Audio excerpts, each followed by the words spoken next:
ভারী থেকে অতি ভারী বৃষ্টি। উত্তর ও দক্ষিণবঙ্গে কি ফের জাঁকিয়ে দুর্যোগের মেঘ? রাজ্য জুড়ে ফের জোরকদমে সক্রিয় হয়ে উঠেছে মৌসুমি বায়ু।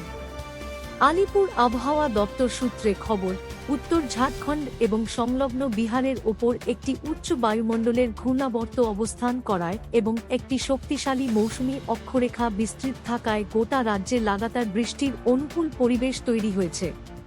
এর জেরে আগামী কয়েকদিন উত্তর ও দক্ষিণবঙ্গের বিভিন্ন জেলায় ভারী থেকে অতি ভারী বৃষ্টির সম্ভাবনা রয়েছে। বর্তমান আবহাওয়ার পরিস্থিতি। হাওয়া অফিস জানাচ্ছে, বর্তমানে ঝাড়খণ্ড ও বিহার সংলগ্ন এলাকায় বায়ুমণ্ডলের 1.5 কিলোমিটার উচ্চতায় একটি ঘূর্ণাবর্ত অবস্থান করছে।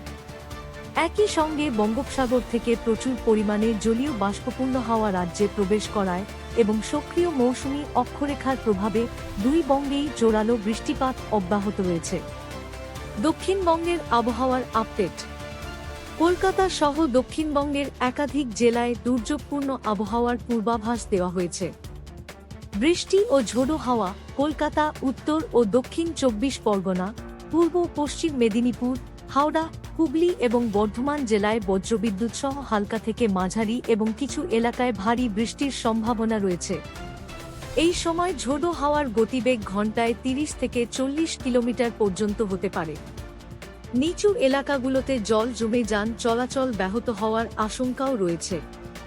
উত্তরবঙ্গের আবহাওয়ার আপডেট। উত্তরবঙ্গের পার্বত্য জেলাগুলোর পরিস্থিতি নিয়ে বিশেষ সতর্কতা জারি করেছে আবহাওয়া দপ্তর। ভারী থেকে অতি ভারী বৃষ্টি। দার্জিলিং, কালিম্পং, জলপাইগুড়ি ও আলিপুর দুয়ারের মতো জেলাগুলোতে ভারী থেকে অতি ভারী বৃষ্টির সতর্কতা রয়েছে। লাগাতার এই বৃষ্টির কারণে পাহাড়ি অঞ্চলে ধস নামা এবং নদীগুলোর জলস্তর বৃদ্ধির আশঙ্কা করা হচ্ছে। সাধারণ মানুষকে ও পর্যটকদের সতর্ক থাকার পরামর্শ দিয়েছে প্রশাসন। দক্ষিণবঙ্গের তুলনায় উত্তরবঙ্গে বৃষ্টির দাপট অনেক বেশি।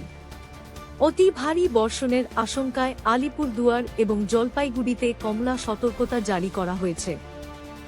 দার্জিলিং, কালিম্পং ও কোচবিহারে ভারী থেকে অতি ভারী বৃষ্টির পূর্বাভাস রয়েছে। একটানা বৃষ্টির জেরে পাহাড়ে ধস এবং নদীর জলস্তর বাড়ার তীব্র আশঙ্কা তৈরি হয়েছে।